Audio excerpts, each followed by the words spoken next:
is a pain in the butt. You hit your ball in the trees and then you lip out the putt. But if you've got a little time, then come and spend it with us. 'Cause now you're listening to The Rough Cut. Hello. Welcome down to another episode of the Rough Cut Golf Podcast, where I am joined by an absolute legend of the game, Mr. Phil Kenyon. Welcome down to the podcast. Afternoon, Pete. Afternoon. We should have been recording this a little bit earlier. If I sound a little bit husky, I went to a charity golf day yesterday, and I was very social, which is quite a change. Pete's hungover. Hungover is a strong word. I like to say cerebrally challenged today. I'm like that most days. Is that the word? Cerebral challenge. This is going to be a loose podcast, everyone, so strap yourself in. We're going to be chatting to Phil about everything putting, his time on tour, this wonderful studio that we're in here as well, academies across the world. We're going to cover a lot of ground. We've also got questions that have come in from you guys as well. And we also have Sam, who's the disembodied voice behind the podcast. How are we? We okay over there? I'm good, yeah. I'm sat on the floor, but I'm good. Yes. Has your studio ever seen a 7-foot man lie down before? No. It's quite impressive. In shorts. In shorts, yeah. It's a sight for you. I mean, it's a treat. Nice legs, Sam. It's a treat. It is. It's like looking at a portrait from the 16th century. Paint me like one of your French girls. Okay, so on with the podcast. Now, we are joined here, of course, by Phil, and we have to start, I suppose, with a congratulations. Because you have just completed one of, I would say this is a pretty rare thing, unless you're like coaching Tiger, for example, specifically back in the day. You've completed what Justin Rose calls the Golden Slam. Yeah, so he called it the Golden Slam the other day, yeah, okay. Which I'd not heard. So you've coached, obviously, Scottie Scheffler just won the PGA. Yeah. Justin Rose, the gold medal. Yeah. And then who else have we got? Well, Scottie won it last year as well. Scottie won it last year as well. Too many gold medals. Then I've worked with Matt Fitzpatrick and Gary Woodland when they won the US Open. Scottie when he won the US Masters. Mm-hmm. And then the Open, I worked with Darren Clarke, Henrik Stenson and Francesco Molinari when they won. So it's kind of all four majors and That's Olympics. Cool. Yeah. That is actually cool. Really, really cool. Yeah. Just trying to think of, I mean, I'm sure there will be other coaches. If you are watching on YouTube, by the way, get that into the comments as well.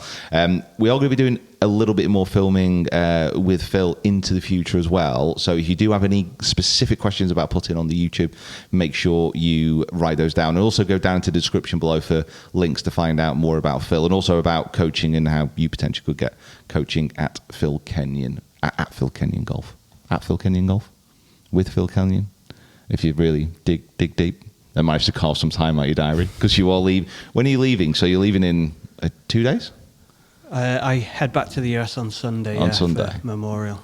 When you're at actual tournaments with the players, do you do like much technical work at tournament? I've always been a little bit confused because like a lot of coaches, certainly on the range, where when I've been to tournaments, spent a lot of time.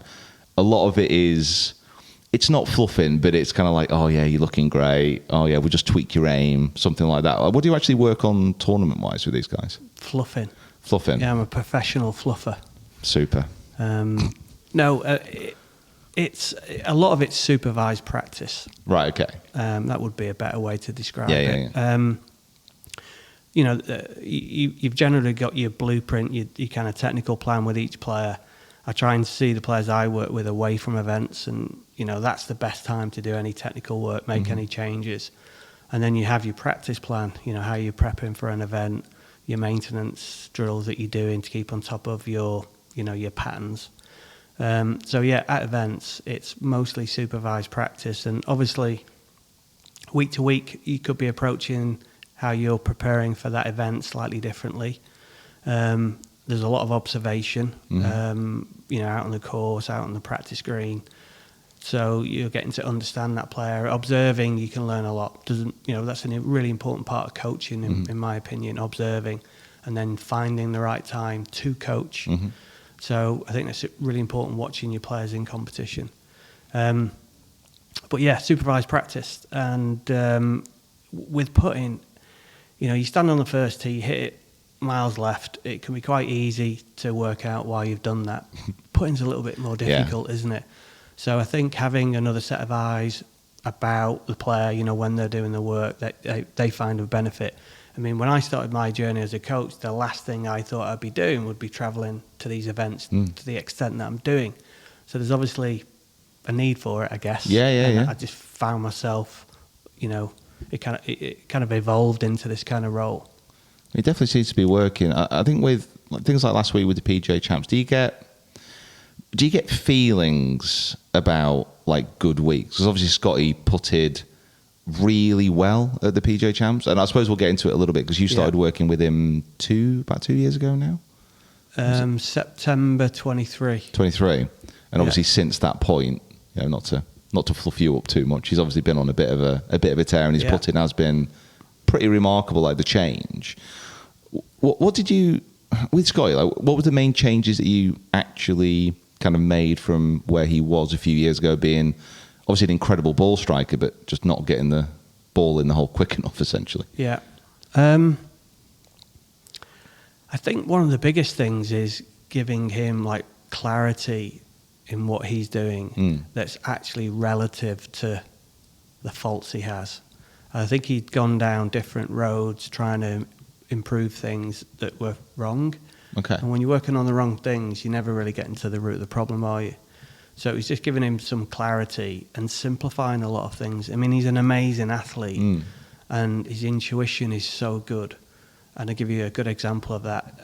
In terms of his green reading, he was using Ted, his caddy, a lot, who's actually a good green reader and a great guy, you know, great caddy. But I'm not necessarily a massive fan of that, and I think it was creating some indecision in some of Scottie's reads. But he's intuitively he builds a very good picture of the read. So we've helped him tap into his own intuition more easily in terms of his green reading, simplify the process, you know, give him confidence in his instincts. So that was one aspect, and then, you know, some changes to his setup. Obviously, more recently, changing grip, just to help really the consistency and stability in terms of how he releases the putter, better face control.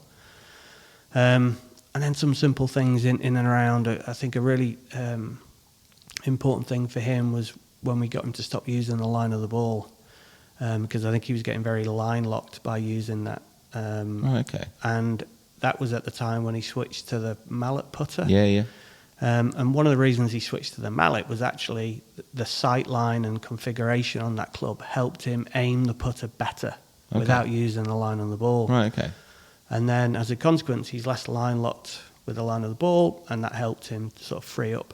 So there's a lot of little simple things, really. But when those little simple things can really help, you know, great talents like Scottie. So even like last year when his, you know, stats weren't as good as this year, and, you know, people would perhaps still question some of the stuff he was doing. In practice, he was amazing. You know, like, he's phenomenal. Like, it's of no surprise he's the best player in the world when I watch him. So he does so many things well. It's having that sort of confidence, I guess, to take it to the course. And I feel like he's starting to find that level of confidence now that matches the other parts of his game.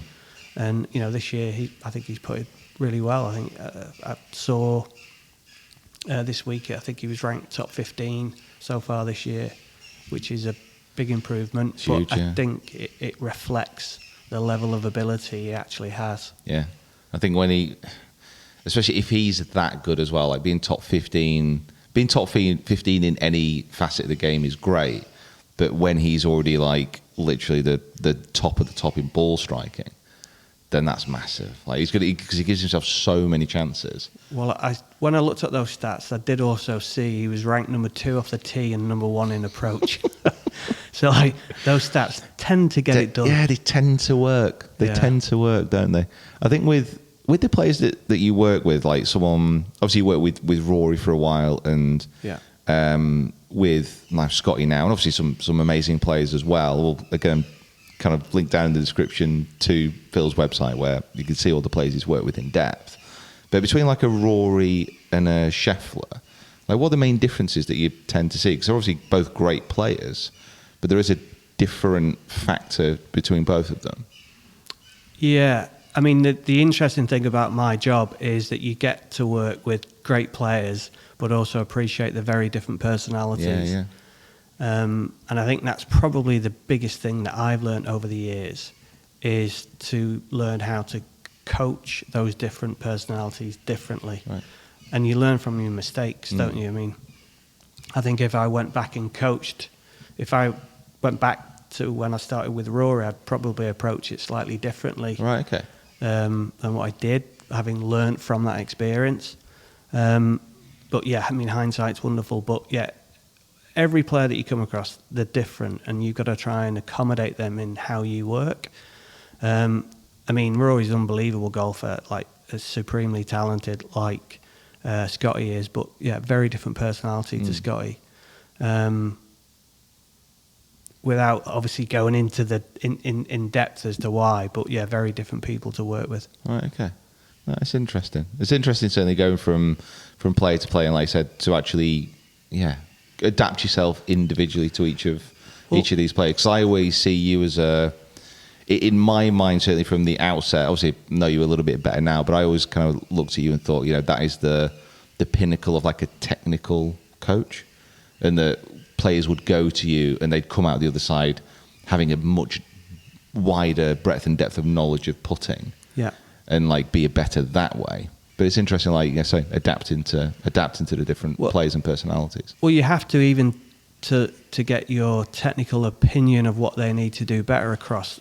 Some people can process information easier. Some people can then integrate that easier than others. With some people, you can be very technical in how you deliver information. With others, you can't. So even if you're trying to change or adapt a player's technique, you've got to go about it differently. With someone, you might just try and constrain the environment of how they practice more to encourage certain things to happen. And then with other players, you're going to get down to the nuts and bolts of it. So but then obviously that's only technique. You've got the other aspects of performance. Golf's about getting the ball in the hole, and green reading, speed control, the mental part of the game. As you well know, it's a big strength. It's a big strength of mine now. So there's a lot that encompasses, I think, being a coach on tour, which sometimes you don't always get a chance to see. No. How did you actually? So we'll get into this a little bit more, but obviously you still offer lessons, and through your academies you offer lessons to every type of golfer. When did that kind of first breakthrough come on tour?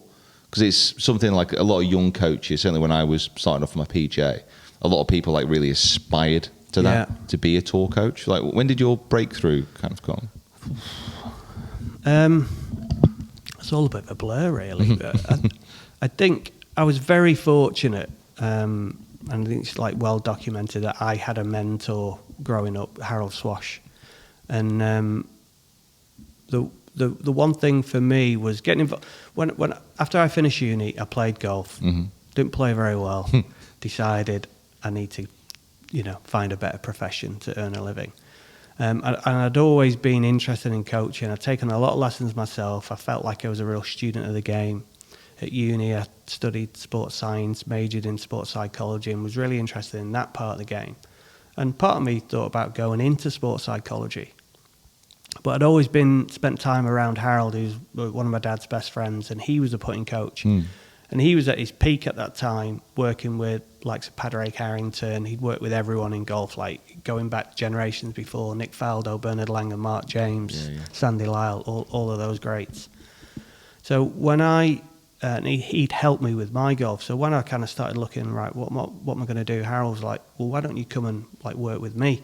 And I'd helped him over the years, basically carry his camera bag and, be his dog's body.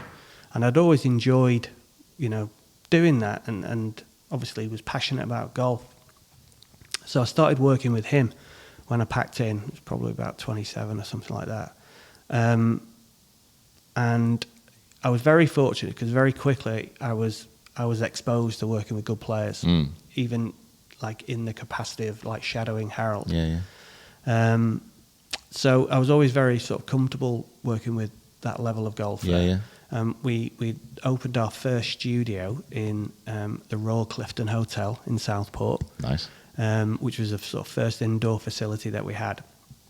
And Harold at that time wasn't really doing many one-to-one lessons. Harold would do these group clinics and was at the sort of latter stages of his career. So I started doing all the one-to-one lessons that would come in. And then I would say I got a very good opportunity quite early on where Harold was a designer for Yes Golf, the Seagroove putter. Do you remember that? I think a lot of people listening to this, their memories have just tweaked there. I think everyone had a Yes. Yes. They were just unreal. Like, please Google Yes putters. They are like part of the fabric of the game because they moved the technology on quite a bit as well. Harold was an innovator. Yeah. He was an engineer through his background, profession, and he was definitely an innovator. And it was a really good product. It performed really well. So it got a lot of traction. Retief Goosen won the US Open with it twice. So at that time, it's got to be early 2000s, I would imagine. It's a good 20 odd years ago. Yeah, now. they wanted to have some tour exposure. Harold had been going to a few events, and Harold said to me, "Do you want to start going to a few events with the product as a tourer?" And primarily what they wanted to do was to fit players, and that wasn't really being done at the time. So I went and we started fitting, working with the players, and we had the studio in Southport. And I knew some of the players from my amateur days and early professional career. So I had friends out there, and when you're sort of fitting players, you start talking to them about other aspects, and then one thing would lead to another, and some of the players would come to the studio. You'd end up kind of coaching one or two players. So very quickly that kind of spiraled into a bit of a situation where then I was coaching some players out on tour. And then I think the kind of breakthrough really would be, I can't think of the year now, but the Open was at Royal Birkdale, and Henrik finished second or third in there, and he was struggling with his putting at that time. So it's going to be in and around 2008-9. And Pete Cowan had come over. Harold was there, and he'd asked Harold if he could have a look at Henrik. So Henrik came over. I set up the equipment. I measured him, and then we gave Henrik an opinion. And Henrik liked it. Played well that week. Finished second. So from that, Henrik wanted to continue to do some work. Harold wasn't travelling, and I was. So I started working with Henrik, which was like a big. Yeah, it was a big thing for me at that time. I mean, he was ranked top 10 in the world or something. And then I think like the year after or 2 years after, he won Players TPC. So that would be, I guess, a very early memory where you kind of like all of a sudden you think, that's kickstart. Yeah, and that's great. I love that. I just love stuff. I love to know how kind of people get into that. And obviously from that point, you've built an incredible amount of success.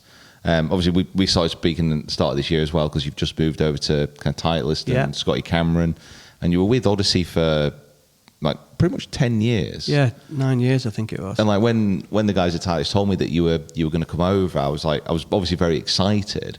But like, what was the reason for kind of shifting away from Odyssey? Because obviously they're very established. I think they're still biggest market share, and then it's Titleist, and it's L.A.B now. Oddly enough, in putters. But what made you make that move from Odyssey to Scottie? Yeah, good question, really. Obviously, I'd been with Odyssey for nine years. And then before then, I was with Yes Golf for a couple of years. I think Yes got into some struggles, and for a few years, I wasn't really associated with any brand. But then I had a chance meeting with Chip Brewer, who was the CEO of Callaway at the time. This is 9-10 years ago, and Chip had been at Adams previously, and Adams had acquired Yes Golf. Yes had gone into administration, and Adams picked them up. So I knew Chip from that period of time, really admired him, had a great relationship with him, and he was like, "Do you want to come over and help us at Odyssey?" So I jumped at the chance at the time, and I've had a really good 9 years there. but I just felt it was time for a change. Right, okay. I think sometimes you can be at places and it can get a little stale. Yeah. So my contract was up at the end of last year, and I just felt it was maybe time for a different opportunity. I think like some of my goals in terms of what I want to get involved in terms of, you know, that kind of a relationship, what things I want to kind of contribute to, look at with, I think they'd kind of changed. So I was like, I'm going to look to see if there are other opportunities. So like I let my contract run out, and then at the start of the year, I thought, well, I'll just see what's out there. Yeah. And then very quickly, things kind of started to appear. But for me, as soon as I had a conversation with Steve Pelisek at Titleist, I was like, yeah, okay, this is for me. Yeah. There was some good opportunities there, and it's really been an eye-opener, the professionalism and ethos, you know, philosophy that Titleist bring, you know, at every level. So that's been really good. I've enjoyed it so far. And there's opportunities for me there to get involved, contribute to the Cameron brand from input in terms of like product, putter fitting. They're very keen on developing a putter fitting program. That's something that I'm very passionate about, and I don't feel any OEM has actually done it well enough yet. Yeah. So kind of working on that at the moment with the team. We've got a great team as well, like contributing to it all. So yeah, a few things like that which I wanted to get involved in, and they gave me the opportunity. Cool. Yeah, no, I agree with that. It's weird like how putter fitting still hasn't, like you said, like even like 20 odd years ago on tour, it even wasn't that much of a thing. Well, no, nobody did it. No. Like we used to bring out this camera which was 50 frames a second. Wow. I mean, your iPhone's more powerful hello. than that. So we put this like VHS videotape down, you know, camera to film ball roll, but no one was doing it at the time. So, you know, 20 years ago, it was kind of groundbreaking for people to see the launch and spin of a ball. And the top spin, or trying to put top spin on it. Well, a lot of people were putting backspin on it, launching it quite high. But there's stuff like that you don't see. Yeah. Some players can feel they're very attuned to it, but others aren't. But yeah, and I still don't think putter fitting has progressed enough, really, compared to where we were, say, 20 years ago, particularly when you look at other parts of the game and the level of fitting that you can get and the accessibility to that. You know, I can drive fairly locally here and go and get a really good fitting off someone through the bag, but when you get to putter, I'd be less confident. What do you like the look of?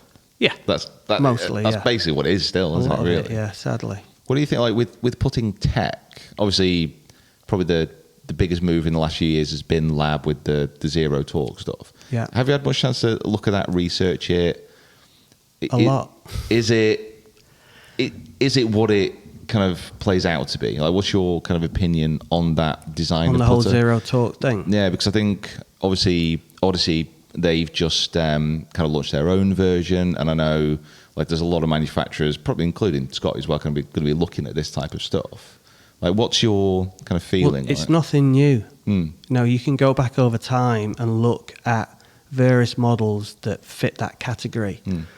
And you've got a category of putters now that I don't know what you call them, that generally come under this zero torque. Yeah. Where not all of them have zero torque. Some of them have torque. So lie angle balanced, L.A.B golf, that's not zero torque. They have the CG is actually mounted inside of the shaft. So there's actually that club has a torque profile, L.A.B golf and other equivalent. So lie angle balancing typically means when you put the shaft in lie angle, the club sits square. Well, in order to do that, the CG has to be underneath the shaft. So it's not zero torque. There is torque. And I think there are some companies that then have more closely aligned where the shaft fits to the CG to create close to zero torque. But anyway, we've got this new category which is not understood well enough, particularly by the people who market it. But it's been well marketed, so, and it creates attention. But the category's been around for a while, And I think it's a category that should be here to stay now that we understand it better, or it's got more eyes on it. Yeah. And the reason I think it should be here to stay is that it gives, as a fitter, it gives me another torque profile to fit with. Okay.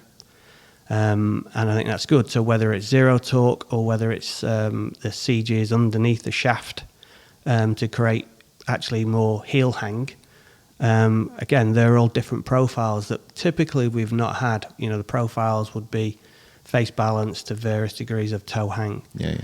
But, torque is not a dirty word, which it's made out to be at times. Depends on the situation. Exactly. But in terms of a putting stroke, it's not a dirty word. And, for a lot of players, torque actually helps them because it gives them feedback during the stroke. So as you apply a force to the club, how the putter head might want to react effectively creates another force back to you, which you can feel. That can help your proprioception and awareness of where the club head is in time and space. So I think a lot of good players over the years have used toe hang or these different profiles because they feel the club head better. And an analogy that I would use, if I gave you a shaft that's too stiff, it'd feel really boardy and you wouldn't be able to feel the club head in the same way. So torque is not a bad thing. You need some torque. Like I say, it's proprioception feedback. And I think from my experience as well is when you give a player a zero torque model, it can be good in the short term because all of a sudden they might not feel some of these things they've felt in the past, particularly if your stroke's not great and you feel these little nuances. But then over time, it can actually work against you. Yeah. Because you don't have that feedback that's giving you awareness of where that club is. Yeah. No. So it's like most things in golf that are popular, it's very easy to jump on board and it be the one size fits all approach. Yeah. This is the the magic pill. Take this. Yeah. But it's not. I think lie angle balancing, zero torque, it's a good option for some people. I've fitted some players into that style of putter, but I've also fitted some players out of it. Right, okay. But the fact that we've got this kind of growing range of profiles is great for a fitter because you've got more options. More options, yeah. That's cool. Sam, sorry, we're kind of nerding out over here a little bit. Does all that make sense? Yeah. I'm kind of, whenever I chat to someone who knows what they're talking about, You refer to me as someone who doesn't know what he's talking about. I'm referring to you, Sam, as falling asleep. That's what got me. I'm just the everyday golfer. You're the representative of the regular golfer in this room. I'm just going to make sure that you know and kind of understand. And I mean, yeah, I didn't really know what you meant by zero talk, but I do know. So there you go. Works. You're welcome, ladies and gentlemen. Yeah. What have we got like question wise, Sam? What are we going on? Because we've got kind of covered tour and any kind of tour stories that you want to share. Yeah, I mean, a lot of people want to know about like any tour experiences that you've had and stories that you can pass on. What's your favourite? What time is this show going to be aired? This will be aired whenever you want it to be, depending on what the stories are.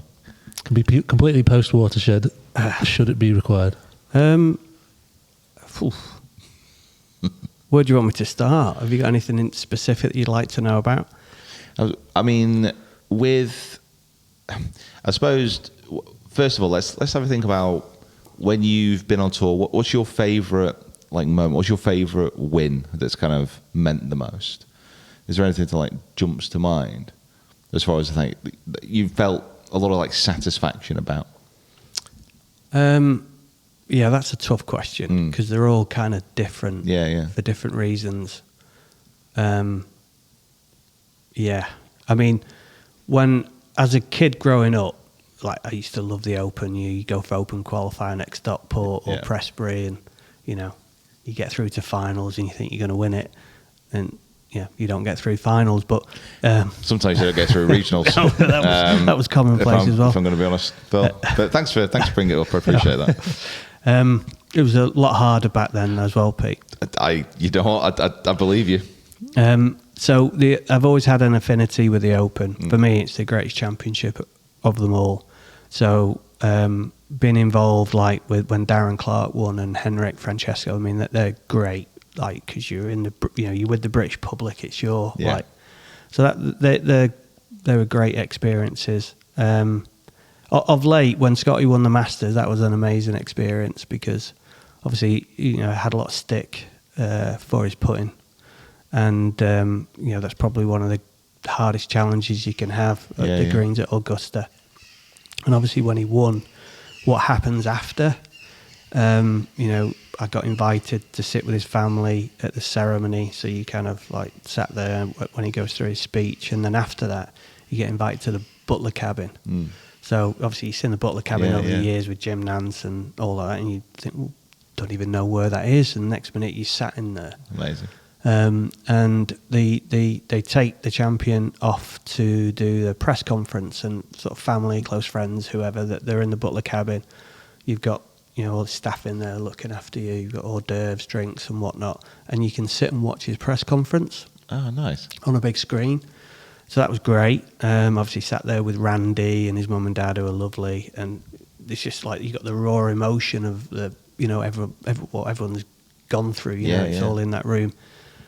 And then Scottie comes in after the press conference, sits down, does a bit of signing. The chairman, Ridley, is there. Is it Ridley? Fred Ridley? Yeah. Very good. So he's there and his wife, and I'm like, this is a little different. So a little different from the municipal at Southport where I grew up. Those moments must be great. I kind of vividly remember it, to be fair, when Francesco won at Carnoustie, and he was on the green because there was still a chance. Was it Tiger could catch him? It was, I think it might have been Xander Scheffler. Yeah. And he was on the green, and there just came a point where he didn't hold his approach or something like that. And you two were on the green. I was stood on the green with him, yeah. So he'd obviously held a good putt, which he thought it would be to win the Open. Yeah. And then he comes down. It's kind of a little bit of a blur, but I remember him coming and hitting some putts or going to the green. I thought, well, I better go. And I'm not sure who was more nervous, him or me. So I'm on the green, and just don't want to ask you anything. Yeah, don't ask me anything. We're both talking nonsense, just wandering around the green, waiting for it all to end. And then I think it was Steve Sands or someone because the media where they were camped out was right by the green, and someone turned around because we couldn't see who was hitting or where they were on the final hole, and then I think it was Steve Sands, turned around and go, "Congratulations, Francesco, you're the champion golfer," or something like that. Nice. And then he turned around, so kind of just embraced. But that was magical. Yeah, moments like that, you'd never, when you start out coaching, you'd never envisage that you're going to be involved in things like that. And, you're hanging on the back of other people's success. But it's just great to share their moments, see because you know what it means to them, how hard they've worked, what it means. And professional sport is brutal. So just to kind of see those moments and share them at the end, it makes a lot of it worthwhile. It's huge, yeah. Yeah. Oh, that's great. I love that. I love that, just that insight every now and again, because obviously you don't usually see that type of stuff. So that behind the curtain about what goes on, and you've been to a lot of events now. What, like the Ryder Cup behind the scenes, what's that like to be at? I've said this numerous times. I think it's the greatest sporting event in the world. I think it's where football meets golf. I think it's incredible. The atmosphere is I think, great. And I think you see a different side of the players. And we see that on TV, don't we? But I think for me, again, being a coach, it's you get the best seat in the house. So you're there. I can't really call it work, but you're there, again, it's supervised practice. They don't really have a lot of time to practice and prepare. So you're there more as a cheerleader and emergency kind of backup. But it does give you the best seat in the house. And as a consequence, it's fantastic to see these guys go to work as a team, how they get fired up and the intensity that they come out and play and how they play the level of golf that they do under that amount of pressure is incredible. So, yeah, I mean, for me, I think that I'm probably biased as a golfer, but it's where football meets golf because you've got the crowd on the first tee. You got the natural amphitheatres on each hole, so you've got that kind of football sort of cheering atmosphere, but they're playing golf in between. Yeah, Rome was my kind of first experience of it, and it was incredible, wasn't it? Unbelievable. It was so good. It was so much fun. Obviously, it kind of helps with Europe winning as a European, but like, the atmosphere was electric. And then we somehow managed to get into the after party of the European team afterwards as well, which was good. Well, one thing though, I mean, I've been to a couple of losing Ryder Cups, and they're still as good. Yeah. And the Europeans know how to lose. Yeah. That's all I can say. I was going to say, any stories from the after parties? Or just all a bit of a blow. Just the event in general. You know what it's like with a hangover, Pete. No idea what you mean. There's a few stories. I think one story I always go back to, because it's just, I think it kind of just shows you how much it means to the players and what kind of state they get to. But I went to Hazeltine, which obviously Darren Clark was captain. We lost, but it was a great week. Clarkie changed the Ryder Cup for support staff. All right, okay. So what he did that week and how inclusive he was for support staff really set a new benchmark for how we were looked after. So he was brilliant. He included us. We had access to the locker room. At times we had certain access to the team room. Really well looked after. We got, for the first time, we were given clothes to wear. We felt like part of the team. Right, okay, nice. So we were and the locker room was amazing. You know, that was the kind of memory that I drew from that week, was spending time in the locker room and seeing these guys at the peak of battle, how they were. And I think it was a Saturday morning, and we'd not had a very good Friday. And then I think Rafa Cabrera-Bello was playing Saturday morning, and he might have been playing with Sergio, but he has an outstanding finish to kind of turn his match around, which gave us a real sort of momentum. And I was sat in this locker room, and there's an entry where people would come into this sort of area that's part of the locker room, and you could hear this kind of rumble as someone's coming. So you kind of look round, and Rafa comes through the doorway, and he stands there, and he's going, "Vamos, vamos," and you kind of look at Rafa, and then you look down, and his balls are out. So he's walked through, balls out. And I think his balls are out on the back nine. And they were definitely out in the locker room. So that was kind of that was a funny moment. Hey, it's a way to inspire everyone. It was inspirational, definitely, yeah. Well, there you go. If you ever need an image to fire you up before a round, you've got Rafa Cabrera-Bello's. Nice balls, actually, what I remember. Good. Not too pendulous then. No. I think one was a Pro V, the other one was a Pro V1X. Left dash. We've got. I mean, that's a good point, actually, because obviously you do a lot of work with the tour pros, but do you still coach amateurs? Yeah. We obviously, this studio here at Formby Hall is open to any level of golfer. I'm not here a great deal, but we've got 3 other coaches that work here. I'll do some work, when I'm not travelling. Yeah. We have a studio at Sea Island where I'll spend a decent amount of time through the year. We've got a place, T-Box in London, which is an indoor studio. So we're about to open one at Brocket Hall. All right, okay. Yeah, so that studio hopefully will be open in July. It's going to have a great outdoor green as well. Nice. So, I mean, I'm passionate about coaching. I just love coaching, regardless of what level of golfer. So I've always enjoyed, and for me, when I'm not out on tour, I do like to try and teach here, because you get it keeps it kind of refreshes your skills. 100%, yeah. So it's, for me, putting coaching is like problem solving. So every time you're faced with a new problem, you're kind of working on your solving skills, aren't you? Yeah. Which is good for the brain.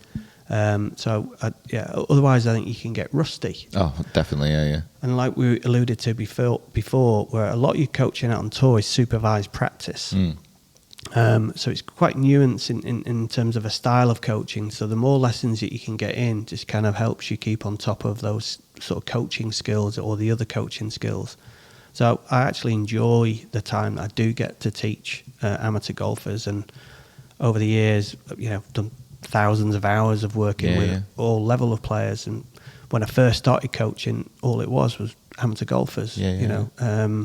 So it's only really transitioned to kind of mostly tour players in recent years. But I still feel very in touch with amateur golf. Yeah, and definitely.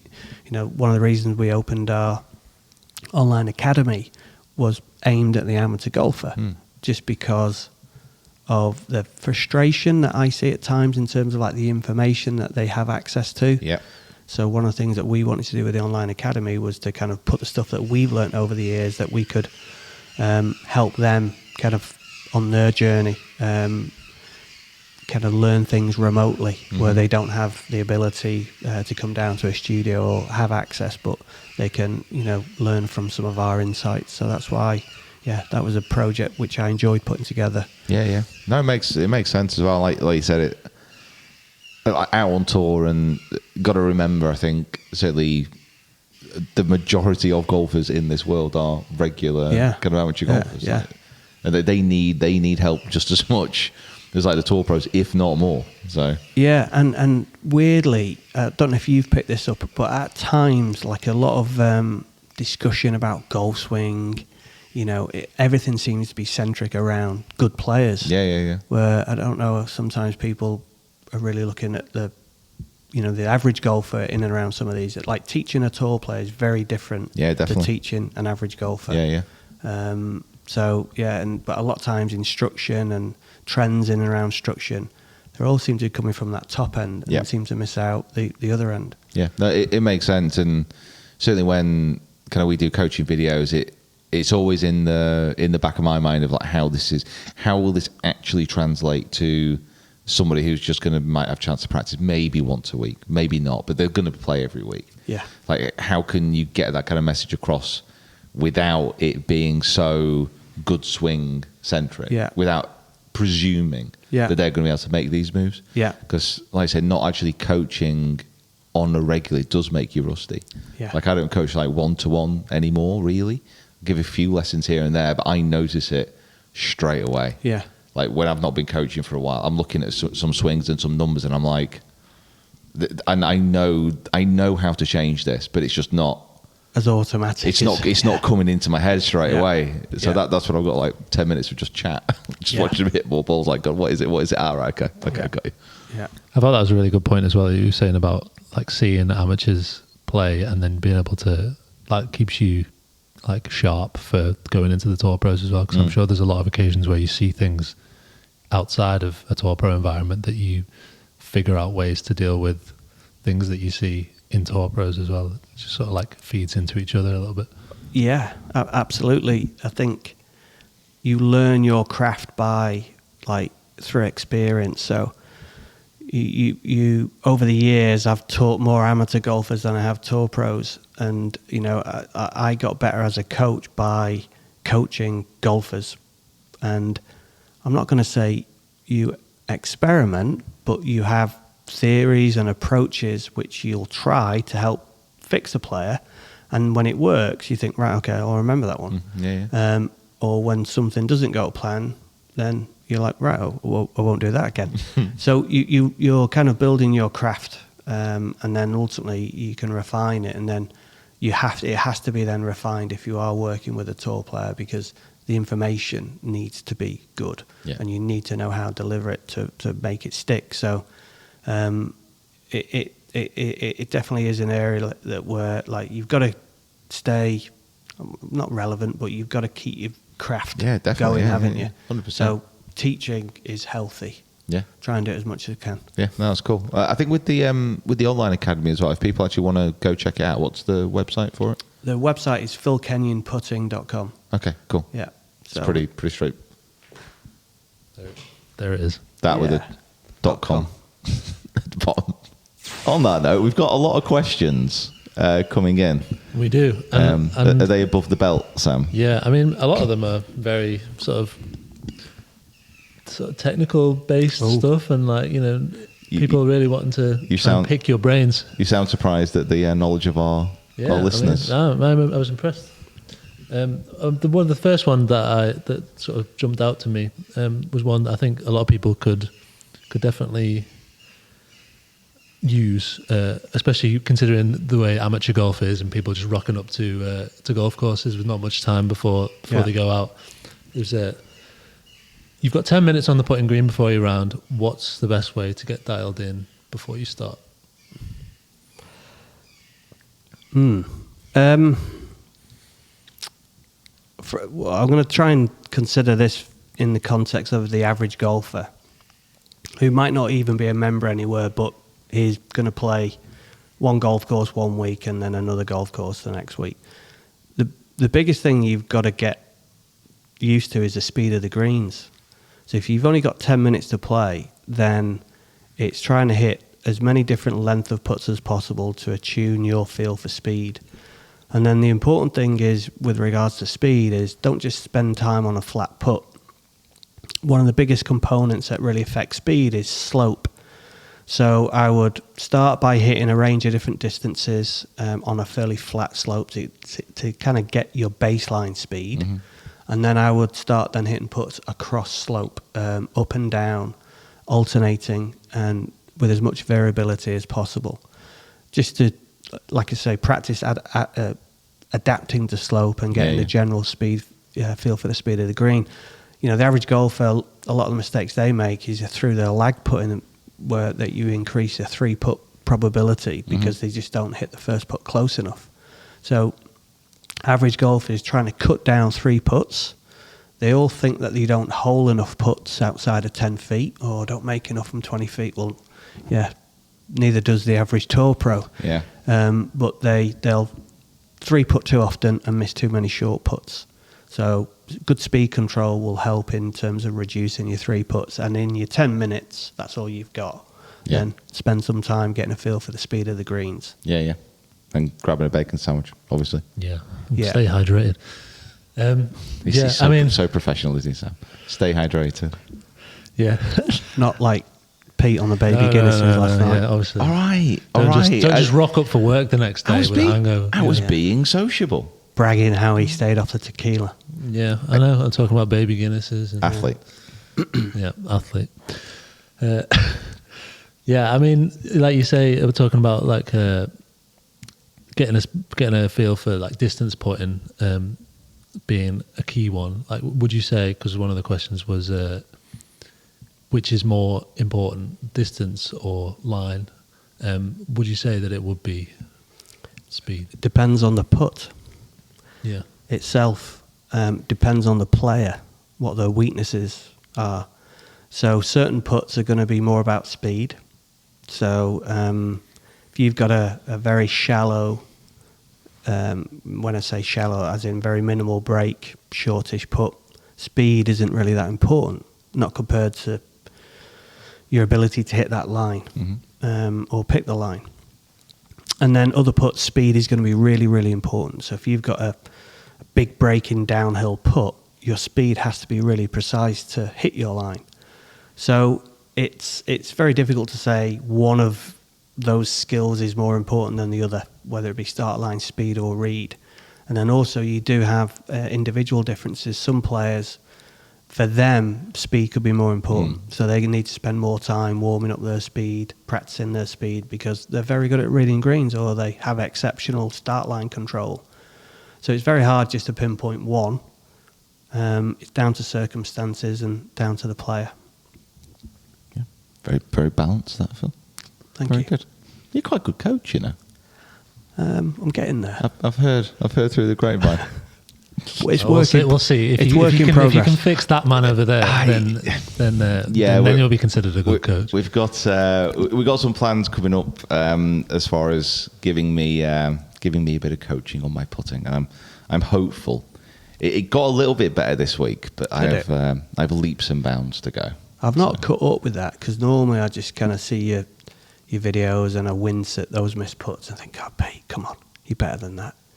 No, I'm not. No, that's the point. I'm not, but I am getting better and I'm being more positive. And you can't carrying on saying bad things about yourself. More positive. I'm working on my mental game a lot this year. Yeah, because it was dire. It was terrible. Well, I'm intrigued to get you in the studio actually, because when I have seen you on your videos, I actually like technically it looks competent. There's nothing that stands out that I think, oh yeah, that's a bit iffy. So yeah, I'm intrigued. Obviously, the mental side of things is a massive component Huge, in putting. It's a very fine motor skill. So where your attention is, the mentality that you have will have a direct impact on the physical aspect. So yeah, I'm intrigued to get under the bonnet. God. It'll be fine. It'll be fine, Sam, won't it? Yeah, I will. Cool. Next question.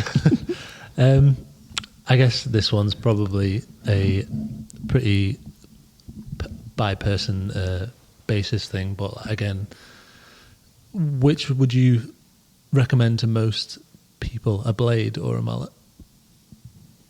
We are surrounded by some of the finest blades and mallets in the world right now. Again, it is a very individual thing, and that's why you really need to go and get fitted for a putter, because they're going to offer different things. I'm even saying mallet, there's a very wide category of mallets. So you could have face balance mallet, you could have a mallet with toe hang. Mallets typically have a higher moment of inertia, so it can give a player a little bit more sense of feel in terms of stability. But then sometimes when the moment of inertia gets too high, there can be a downside to that, where you actually lose some stability on off-center hits. So, Oh, right, okay. yeah, if the MOI gets too high, it actually hurts you on your start line. Right. So I would say if you really struggle with speed control and you hit off-center, and a mallet could help. If you struggle more on start line and you hit a lot off-center, then a blade could be better. Right, okay. But again, there's different categories of blades. Is it center shafted blade? Plumber's neck, different degrees of toe hang. So they've all got different torque profiles. So this is where you really need to go and get fitted. Yeah. Yeah. That's interesting. That. No, I kind of just presumed that, like, the bigger you get, the more MY you get, the better that will be with. There's a law of diminishing returns with moment of inertia, because typically as the CG goes further back, it creates more MOI, a bigger footprint. But yeah, there can be a side effect to it. All right, nice. I love learning. You mentioned, yeah, that's great stuff. You mentioned there about like Sam's not really bothered about that one, is he? I'm trying to So juggle move all on these to the jobs. I'm next not used to this. I'm not used to this responsibility.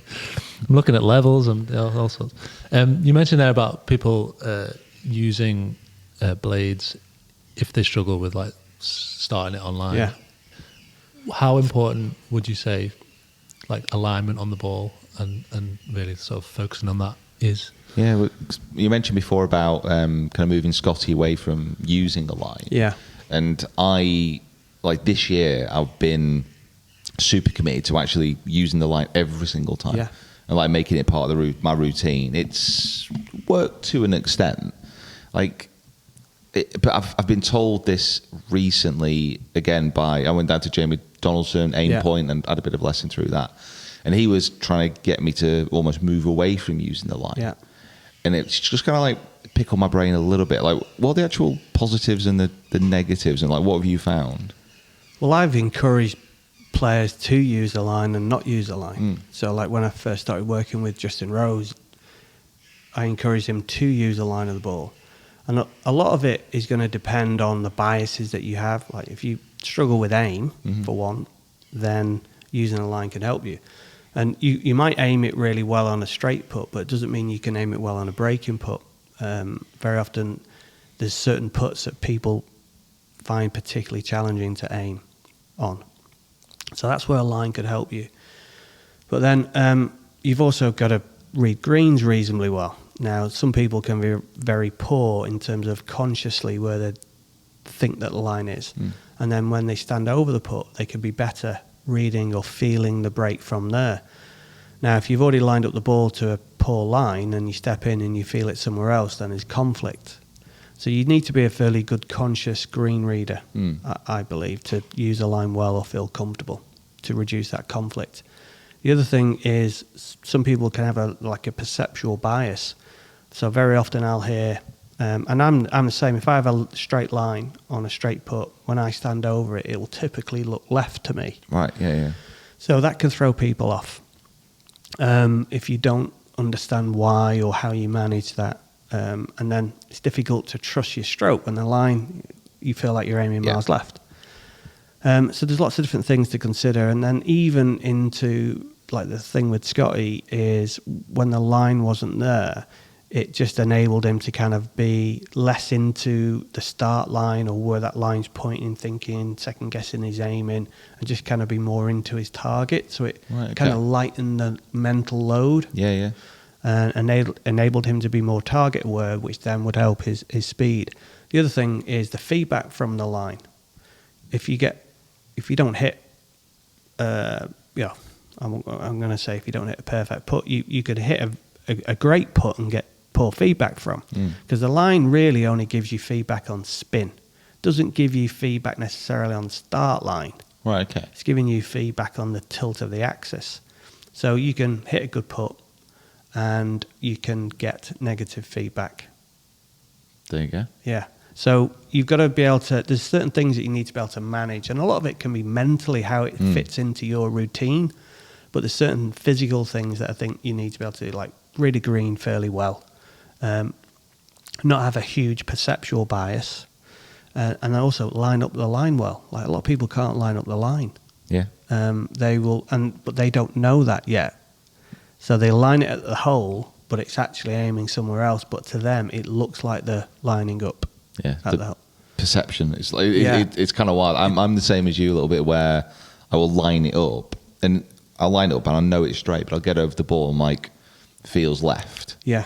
And like the biggest challenge I wanted to stick to it this year is just trusting it. Yeah. And overcoming it and just telling myself, no, it is aimed straight. Yeah.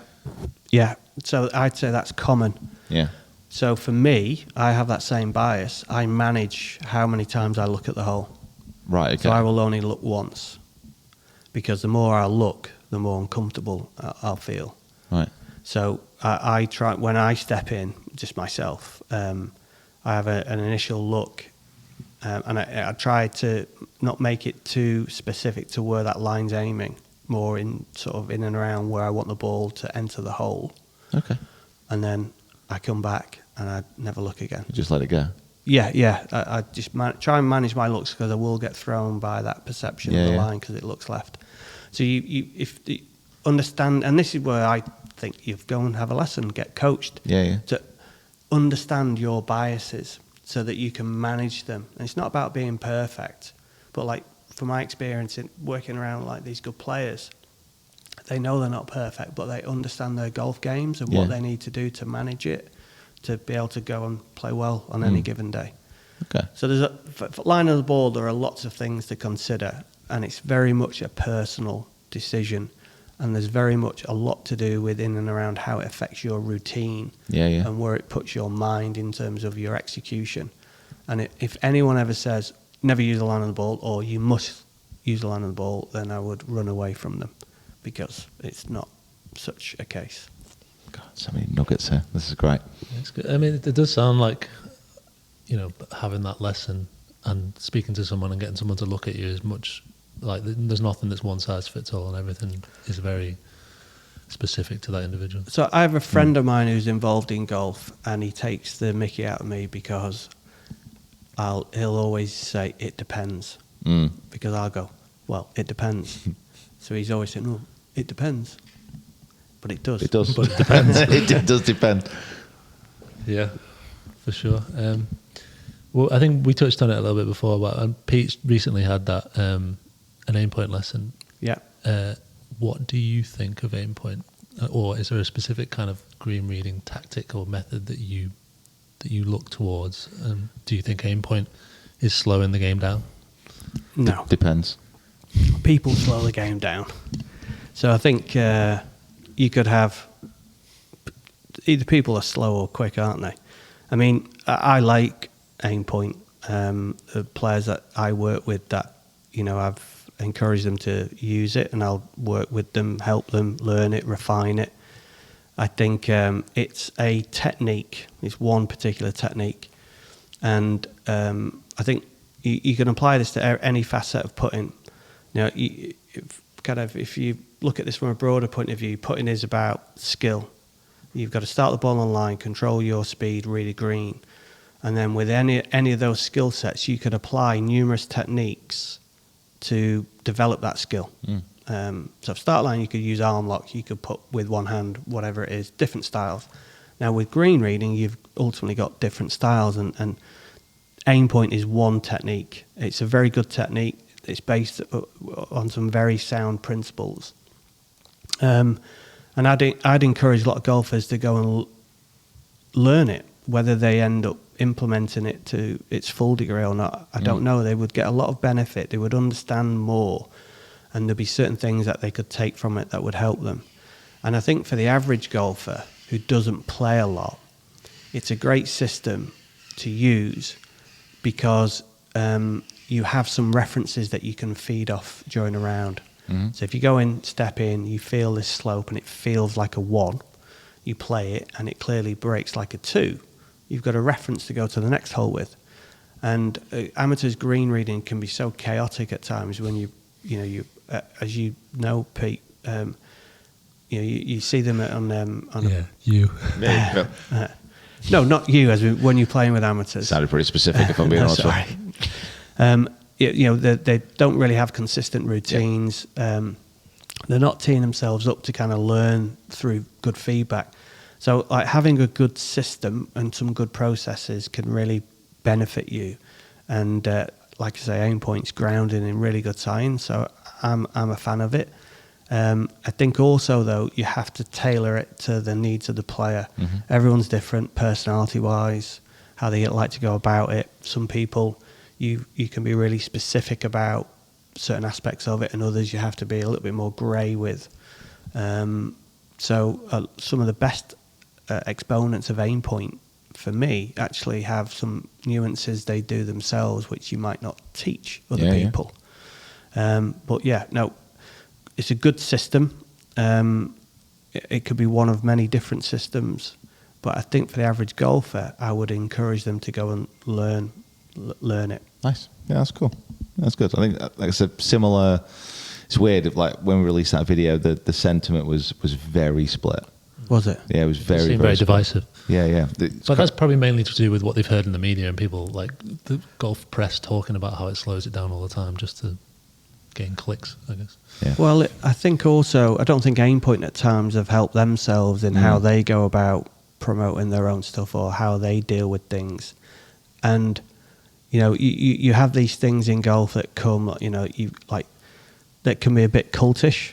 Yeah. Like stack and tilt, AimPoint.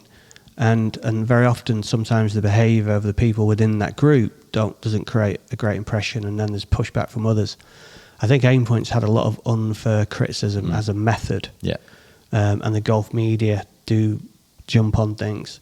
And the slow play thing, for everyone where they see someone, I mean, Keegan uses AimPoint. He's been hammered at times. Yeah. Now, I could bring up a video of another golfer who spent longer reading it with his eyes because he went around the back of the hole, came back over the ball. People are either going to be slow or quick, regardless of what method they use. So I think it's had a lot of unfair criticism, but there are sort of there's various other aspects within the golf media where they jump onto things, don't they? And whatnot. And unfortunately for AimPoint, they've been on the back end of a few things. Yeah, I'd agree with all that. No, definitely. Okay, cool. Just want to say, by the way, big thank you to everyone who's asked those questions as well. I had a huge response to that post, so I might try and curate a few more of those in the coming weeks. And as mentioned, we're going to be down here doing some more filming as well. So got a little bit about Phil kind of looking at my game as is at the moment, but then having a proper full-on lesson, which I'm really excited about, actually.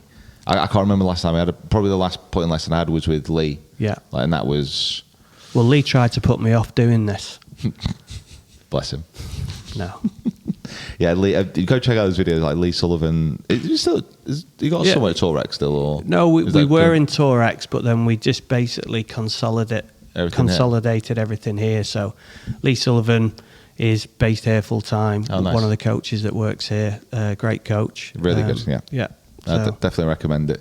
He's also just long suffering, watching my putting for a while, so highly. So, guys, just want to say a huge thank you for watching. A huge thank you for listening. If you haven't subscribed already to YouTube channel, make sure you do, or give us a 5-star review on your favorite podcast provider. Or, as always, don't, and just go about your life as you regularly would do, as if this never happened. Huge thank you to Phil for being on the podcast. Huge thank you for kind of getting the videos done as well. No problem. Make sure you do go check out philkenyonputting.com and follow him on his socials as well. It's always a good follow and a read. If you like Liverpool as well, it's probably worth it. If you don't, again, maybe give it a miss. Yeah, 20 times. Because they're insufferable at the moment. Hey, Sam, are you going to the parade on Monday? Yeah. Yeah. Yeah. 20 times. Yeah. You're going to the parade 20 times. I'm just saying 20 times. No, it's the 20th parade, Of the club 20 have done. league titles. Yeah. Cool. See you next time. Bye. Bye.